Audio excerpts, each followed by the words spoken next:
আজ আমি রান্না করব দই কাতলা। প্রথমে লবণ আর সর্ষের তেল দিয়ে মাছের পিসগুলো মেখে রাখবো। কড়াইতে তেল দিয়ে মাছগুলো একে একে ভেজে নেব। কিছু মশলা পেস্ট করে নেব, যেমন আদা, রসুন, লঙ্কা, সাদা তিল, কাজু বাদাম। মাছের পিসগুলো ভাজা হয়ে গেছে।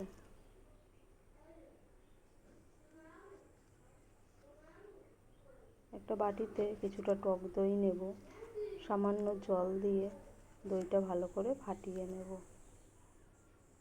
ফোড়নে দেব জিরে, দারচিনি, লবঙ্গ, এলাচ, পেঁয়াজ কুচি আর সামান্য লবণ দিয়ে পেঁয়াজ হালকা ভাজা হলে পেস্ট করা মশলা দিয়ে দেব।